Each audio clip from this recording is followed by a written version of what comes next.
Rey Rivera was home around 5:30 the night of May 16th, 2006, when he got a phone call. This phone call, whatever it was, caused him to run out the back door of his house, not even bothering to change out of his flip-flops. His wife, Allison, wasn't at home at the time. She had to leave and had left for a business trip early in the morning. But they did have a house guest, Claudia, who was one of Allison's colleagues staying with them. Allison, Ray's wife, had gotten finished with her day, checked into her hotel room at around 6 or 6:30, and then calls Ray. He doesn't pick up. When this happens, Allison then calls Claudia, and Claudia tells her of the phone call and how Ray had run out of the house as if he were late for something. At 5:30 the next morning, Claudia realizes that Ray has still not returned and calls Allison. Allison then immediately packs up her things and heads for home. As she's heading back home, she puts a call out to Ray's family members telling them that Ray never returned home. When they did finally find Ray, it would be far too late to save him. But what makes this so strange is where he was found. And this is just the beginning. Welcome to the Beach House 34 True Crime and Paranormal Podcast. I'm your host, Christine. Before we get into today's episode, I want to let you know that you can get uncensored versions of this podcast, along with early access by becoming a Patreon member.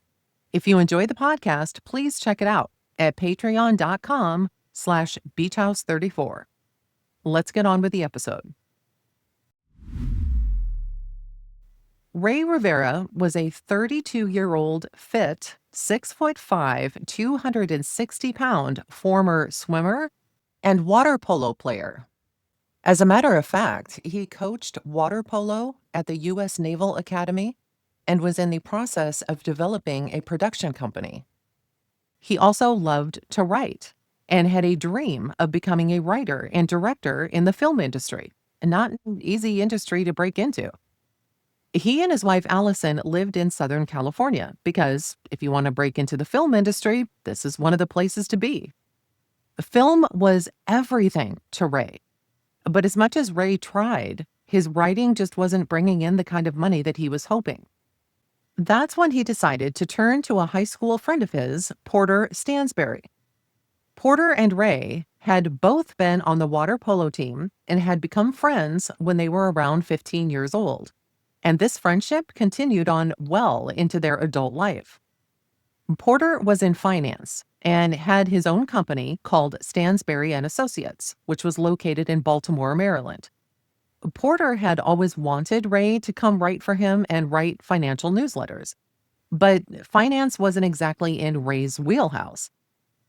But after not being very successful in Southern California, he and his wife decided to make a short-term move to Baltimore, where Ray would give this financial newsletter writing a shot. They had agreed to give it about 2 years. It was a gamble, for sure. They didn't know anyone but Porter in Baltimore. But in December of 2004, they made the decision to move to Baltimore and found a house. At some point, Allison's colleague, Claudia, moves in with them. For a while, things are going really well.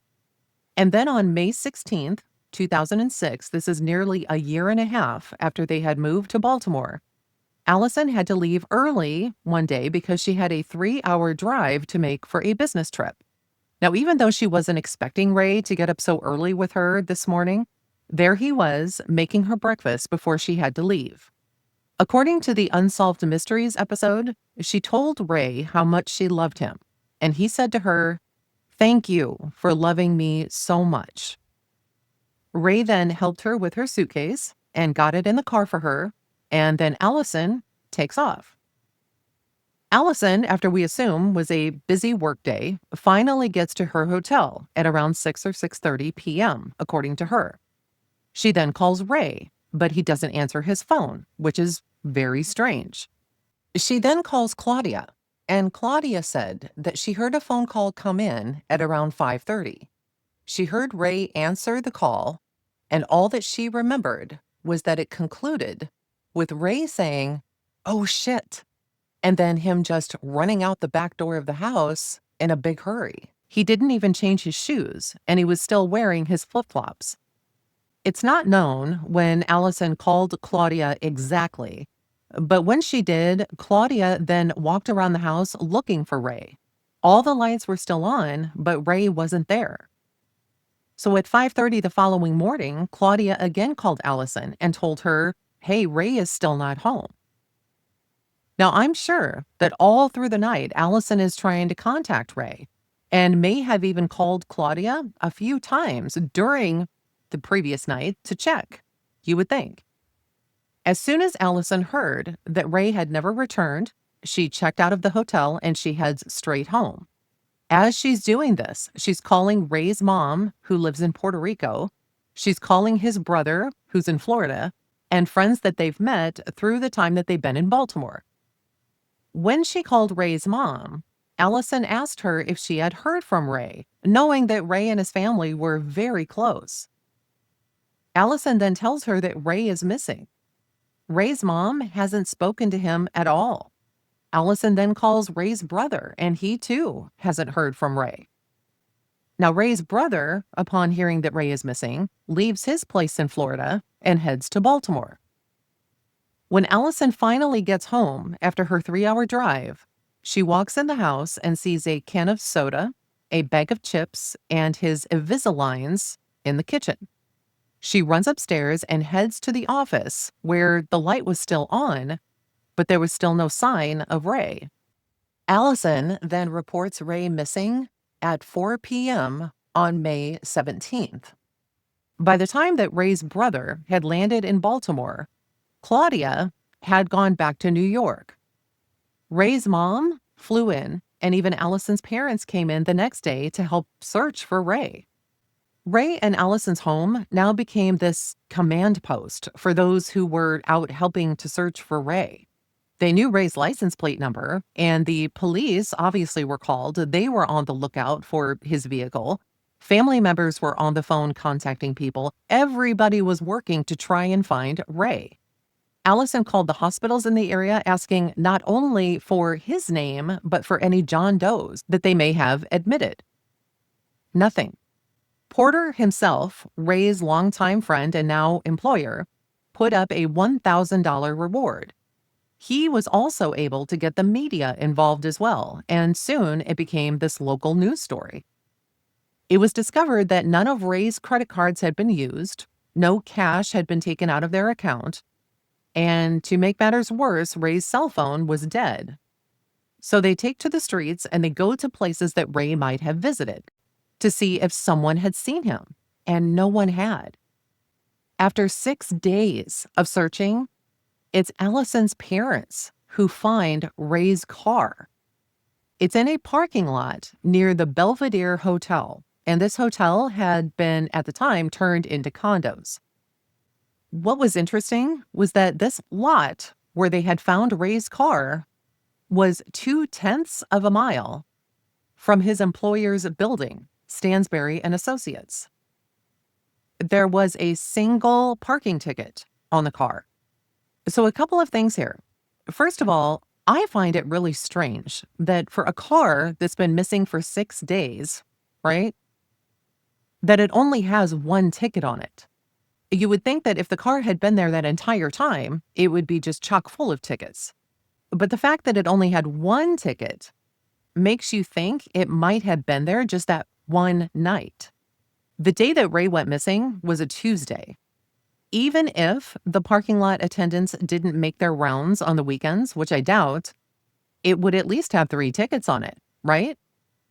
But the thing is that the date on the ticket was issued May 17th, 2006. This is the day after Rey disappeared. So to make your brain spin even further, in this parking lot, Rey was parked in a numbered spot number 7, which, since it was numbered, you might think, well, hey, this must have been a reserved spot. right? If it was a reserved spot and then the owner of that spot showed up and said, hey, somebody's in my area, called someone and they had the ticket put on it, why was there only one ticket on the vehicle? But let's say the spot wasn't reserved. Why did it only have one ticket if it had supposedly been there the entire time? The other thing that seems odd was that his car was parked so close to Stansberry and Associates. If all these people are out looking for Ray or his vehicle, you'd think that this would be one of the first places that they might have begun to look for him, especially after getting this phone call that sounded as if it were an emergency of sorts. It was also known that Ray would often go to the bar inside the Belvedere Hotel with both family and friends. This is according to an FBI report. So how could his vehicle have been overlooked for so long? It's near where he worked. It's a place he's known to go to. And if we take that FBI report at face value, the friends and family portion, Allison was the only family he had in the area. In fact, 2 bartenders at the Belvedere knew him, but didn't see him the night he disappeared. And, usually if you're in a large city and you stop into a bar just every so often, now granted, this was like a hotel/condo area, it's unlikely, though, that the bartenders are going to recognize you. It's possible, but unlikely. You would have to go there on a pretty regular basis for the bartenders to be able to identify Ray from a photo. But let's get back to when they found this car. Allison's parents called the police, and then they called Allison. And by the time that Allison got to this parking area where Ray's car was, police and the media were already there. Ray's cell phone, however, was not in his car. After his car was found, as mentioned, several people searched this area to see if they had seen Ray, but no one had. Then, 2 days later, on May 24th, 3 of Ray's coworkers decided to go to the very top of a nearby parking structure. Now, this structure overlooked the entire area where his car had been found a little bit better, and it happened to be located directly across the street from the parking lot where Ray's vehicle was found. This parking lot that the coworkers had gone to is also attached to the Belvedere, which is also across the street. As they stood at the very top of this parking structure, they noticed a hole in the lower roof of the Belvedere. Now, I know that might sound a little confusing because when I first heard this, I thought that too. But let me explain. This lower roof, as it's called, it sits below the main roof of the actual Belvedere hotel/condo building. And the top of the Belvedere to the top of this lower roof is about 45 feet. The Belvedere, it's an old building. It's a beautifully designed old building, but it is shaped like if you can picture a U shape, it's shaped like a shallow U. This lower roof where this hole was found can't be seen unless you are near the top floors of the Belvedere itself and looking down, or you are on the parking structure attached to the Belvedere where the coworkers were. This lower roof fits in between these 2 structures. The lower roof also doesn't fit with the rest of the architecture of the Belvedere, and it actually appears as though it was added later, kind of as an afterthought. It is a flat white roof that has air conditioning units on it, and it has 2 rectangular-shaped curved glass domes on top of it as well. These appear as though they were put there to allow some natural light into this building. And this particular building, this lower roof, white roof, is often referred to by the employees of the Belvedere Hotel or condos as the conference room. The hole that the coworkers discovered appeared to be just large enough for a quote-unquote man-sized object to have gone through it. Not only that, they noticed flip-flops on the top of the roof near the hole. The police were called, and when they went inside this building to investigate, it was very apparent that something wasn't right just based on the smell. They said that there, inside this building, they found Rey lying on the floor. Now, I would love to tell you exactly where he was found, but all that we know is that according to the building manager, his feet were facing towards the door of the room. Presumably, he was underneath the hole in the roof. However, the building manager said that you could see blood down the wall, and the hole wasn't exactly right next to the wall. But here's what gets me. In the photos that they show, which appear to be pictures and old photos from the investigation itself, there's no body in the room, of course, but someone is taking pictures of the hole in the roof and they're looking upwards. They have a camera, they're looking upwards and snapping photos. However, the dark red carpet below this person is completely clean. Now, had they already cleaned up the scene prior to this photo being taken or released, you would think that even if Rey had come through this hole, all of the debris that would have come from the ceiling would still be all over the floor, or at least not cleaned up to the point where it looks like nothing happened at all. And then this wall that kind of has this muted blood stain on it, it's indeed near the door of the room, but it's pretty far away from this hole in the roof. How did the blood get on this wall from that range? According to the same building manager, the roof was made of metal. So Rey had to have come straight through the metal in this roof, which would have been a tremendous amount of force. After Rey's body was discovered, a call was made to the family and asked them to head down to the Baltimore police headquarters, where they were all told that they had found Rey's body. His body was then sent for an autopsy, and the autopsy found that Rey had suffered multiple fractured ribs, punctured lungs, 7 to 9 inch lacerations on his chest and torso, skull fractures that extended to the base of the skull, and his lower right leg had both bones fractured so badly that they were protruding through the skin. However, what wasn't present were injuries to his wrists or his forearms. If Rey had been conscious and aware of his fall, natural instinct is to extend your arms to break the fall, leading to something called Cole's fractures. His wrists and his forearms were completely intact. Something else that stuck out was that he had a laceration on his groin, of all places. Not something that would be necessarily consistent with a fall, even a significant fall.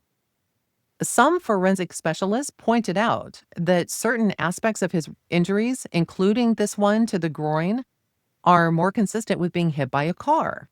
Of course, one of the first things that your mind goes to is that he jumped off, fell off, or was pushed off of the very top of the Belvedere.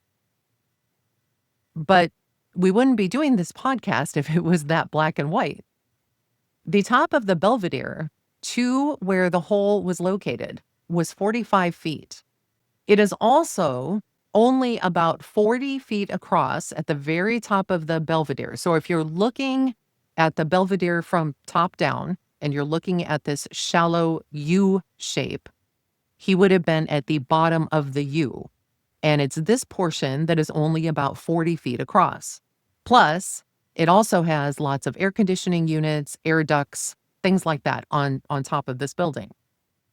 For Rey to do a running jump to the roof below and landing where the hole was would have been virtually impossible. Yes, he was tall, he had a long stride, he was very fit, but he was also wearing flip-flops. The next theory was that he didn't jump from this area of the Belvedere, but rather off of one of the corners. So if you're looking at the U, and now we're looking at the very tops of the U, like where the U shape would end. There's some corners that have these ledges along them. But the thing is, to get to these ledges, you would have to go through either an office or someone's personal residence within the Belvedere. So let's say that he did get into one of these rooms and make it out onto this ledge. And in order to do that, he would have to go through one of the windows in the building. But there's another problem here. The windows in the building barely opened. And considering the size of Rey, the odds of him actually getting through one of these windows and then getting to a ledge was also virtually impossible.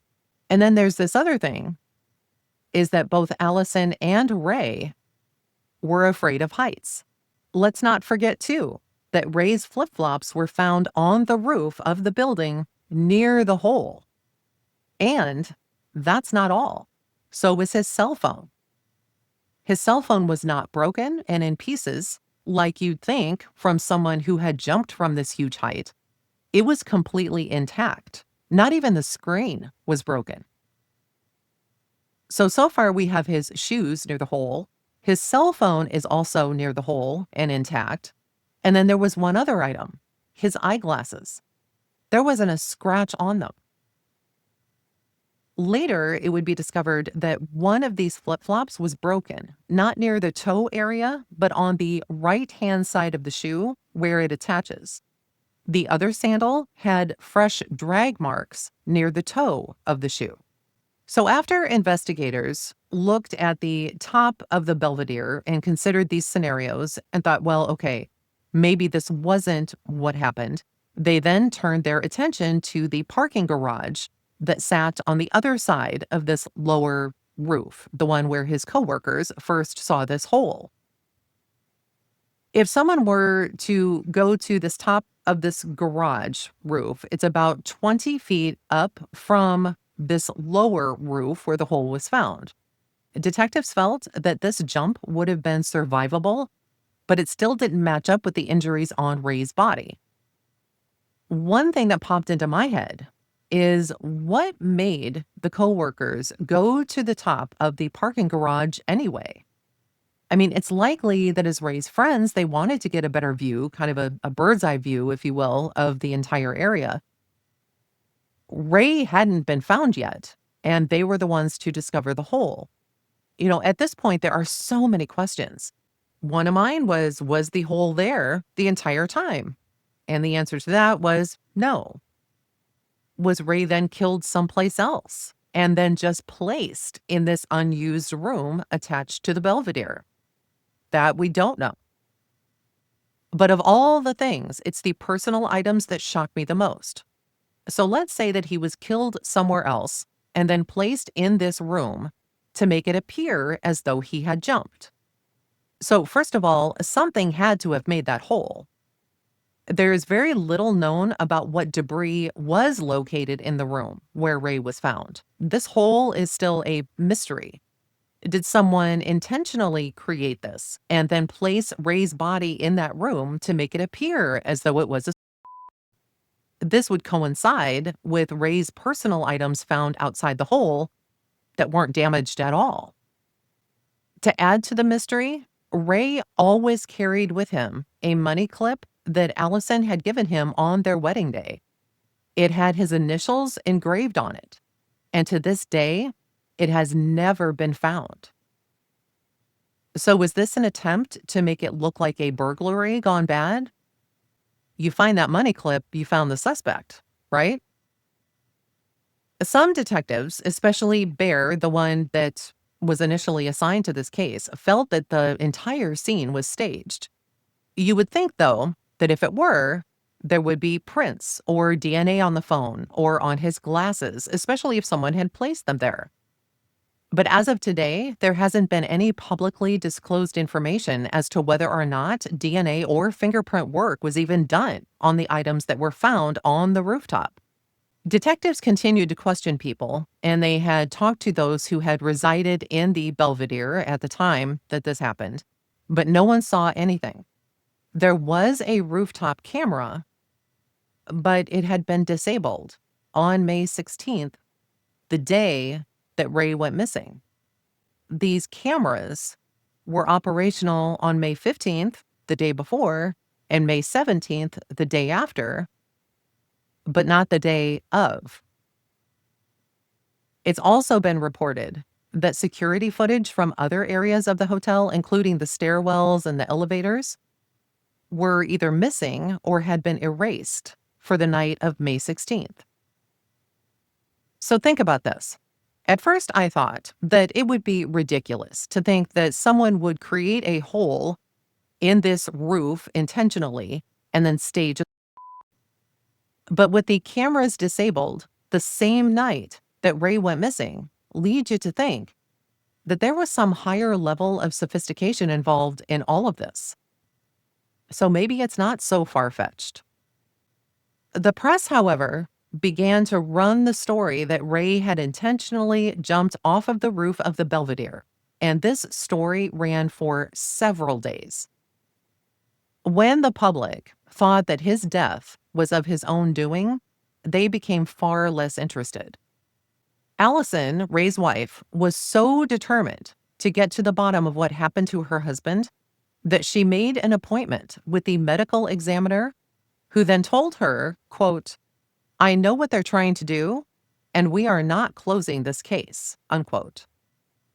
The medical examiner labeled Rey's death as undetermined, which means they don't have enough information to say that this person took their own life or someone else did. But this is not all there is to this crazy story, however.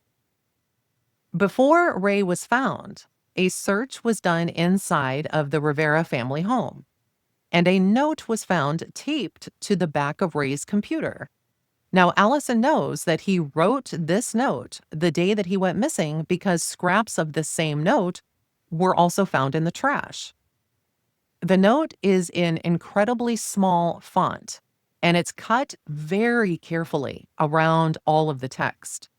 It was then folded into a small square about the size of a Post-it note, put into a clear plastic sleeve, and then taped to the back of the computer.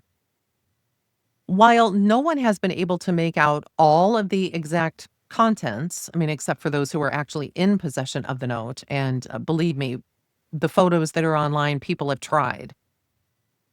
What we do know is that this is how the note begins.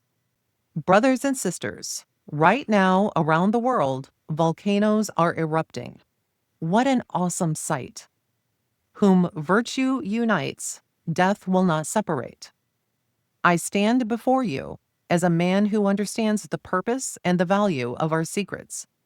That's why I cherish them as secrets.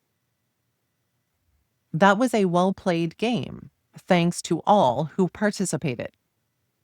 And then it goes on to say, "Life is a test to see if you can learn to control your spirit. Take care and enjoy the festivities." This note also had family names on it, movie star names on it. There was a whole page of people that he knew, but according to Allison, he was missing some significant people in this list. There were lists of movies and movies that really stuck with him. Allison wasn't really surprised by the contents of the note because he tended to take these kinds of notes all the time for his writing. She was more curious as to why it was compiled in the format that it was in. But Allison, being curious, took that first sentence, the one that said, "Brothers and sisters, right now around the world, volcanoes are erupting," because it seemed so weird to her. And she entered it into Google, and the first thing that came up were the Freemasons. Now, Rey was curious about secret societies, the Freemasons especially, and he might have been looking to do a screenplay. So Allison then sent this note after she had found it, and remember, they had not found Rey yet. She sent it to the police, who then sent it off to the FBI. Now, the FBI came back and said they couldn't understand it, but they labeled it as not a note. One of the movies listed on this note however, was one of Rey's favorite movies, and it's a movie called The Game. The premise of this 1997 movie is that the main character is tricked into questioning his reality, his sanity, and even his own control. What they do in this movie is they isolate the person involved in the game and push him to his limits mentally. In the movie, the game itself is supposed to be considered a gift meant to transform someone's life. At the end of the film, and this is a spoiler alert, okay, the main character jumps from a tall building down through a glass ceiling. Instead of dying, however, he is saved by a large stunt airbag. Could Rey have been recreating this scene? Did someone else know of his love of the movie and attempted to stage it like the movie? But you all might be wondering, if we go all the way back to the beginning, where this all started, one of the biggest questions on everyone's mind was, where did the phone call come from?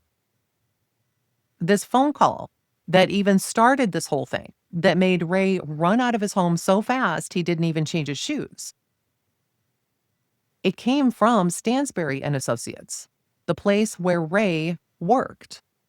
The problem was, since it came from the office and its bank of phones, there was no way to know who had made the call. Later, a police spokeswoman would say that the call came from an, quote, owned subsidiary company of Agora Publishing, unquote. And in the Baltimore area, this is a very, very large name, Agora Publishing. They own a lot of different companies. Stansberry and Associates was an owned subsidiary, but evidently there were others as well. So Porter, talking about this phone call that seems to have come from what they believe was Stansberry and Associates, said that at the time, Rey was actually doing freelance work for another Agora subsidiary after he left Stansberry firm, and that it couldn't have come from his company because everyone that Rey had worked with at Stansberry happened to be on a corporate retreat in St. Michael's. Quote, no one in my company was in town when Rey disappeared. The idea that we were calling him from our switchboard is ridiculous, unquote. At the time, the company likely had around 50 to 100 employees, but it was privately held, so it's difficult to determine exactly how many people worked for this company. But Porter said that everyone at the company was at this retreat. Now, it's hard to believe that everyone was at this retreat just because there were people, I'm sure, who couldn't get away because of children, or maybe they didn't feel well, or at least to have somebody still at the office to man the phones. But even with this in mind, this retreat, let's say they were all there. The retreat was only an hour and a half away. Easy enough for someone to leave, make a phone call, do the deed, and then get back to the retreat.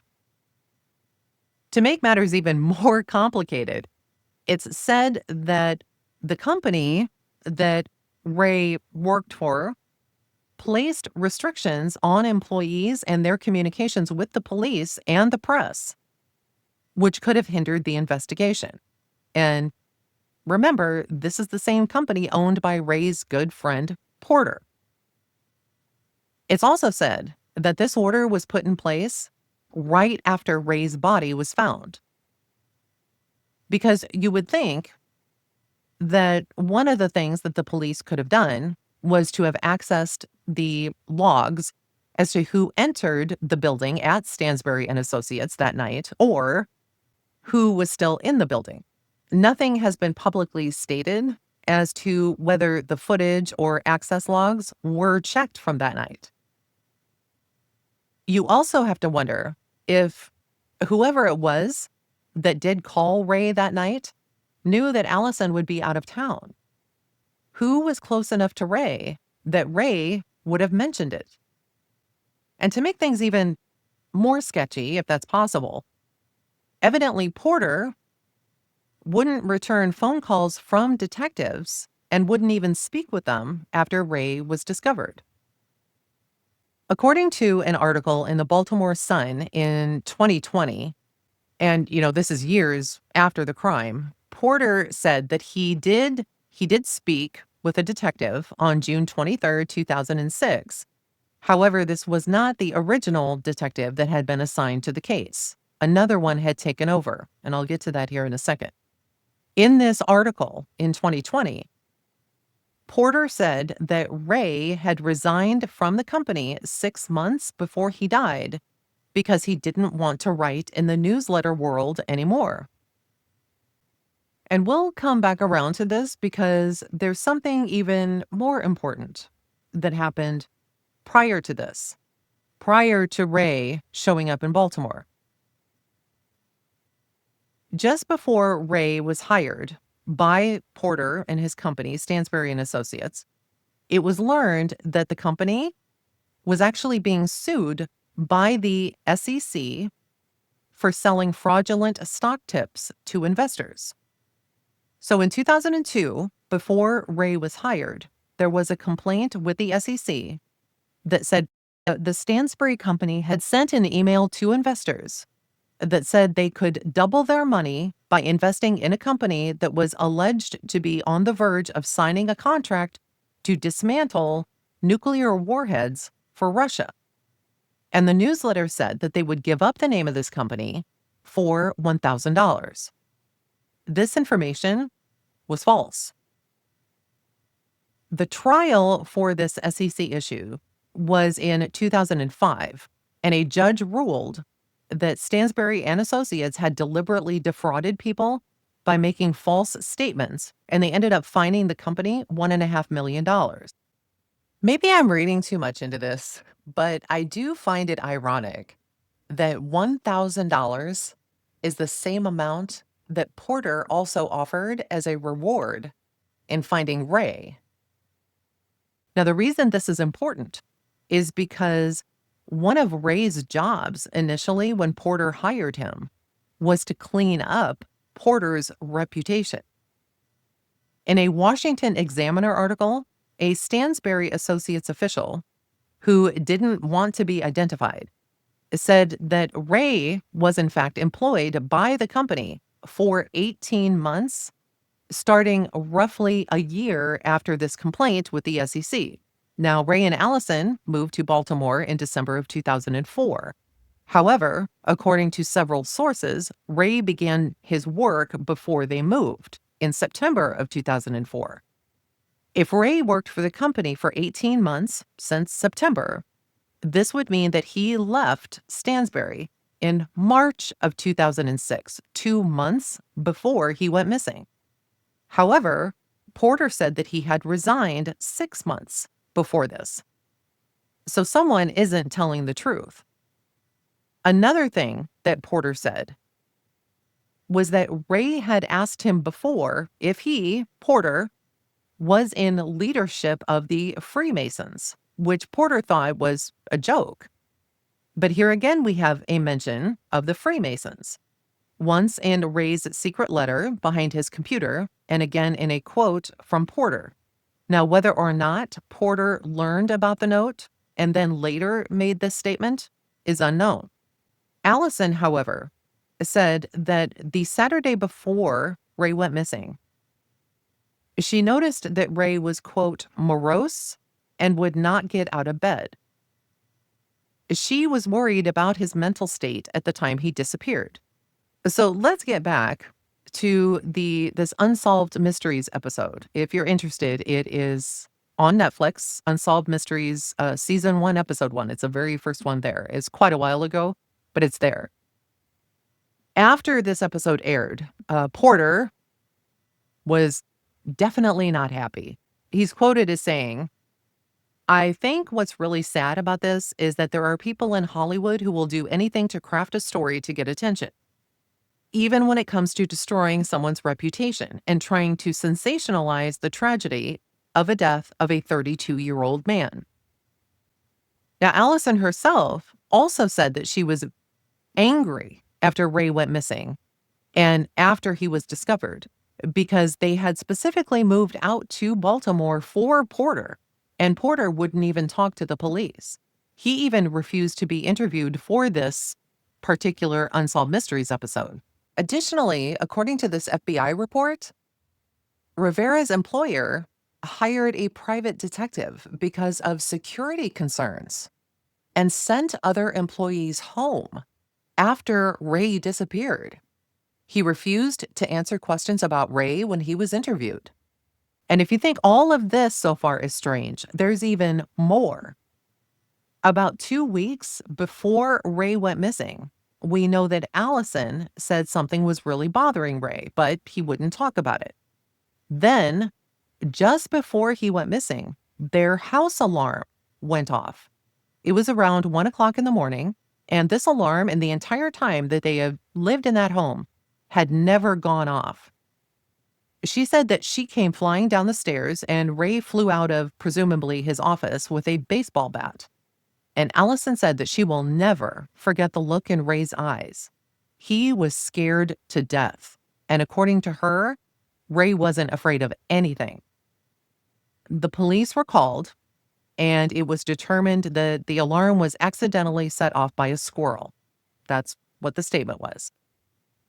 A few days later, the alarm went off again at the same time, 1 o'clock in the morning. And this time, it was discovered that one of their outside windows had been tampered with.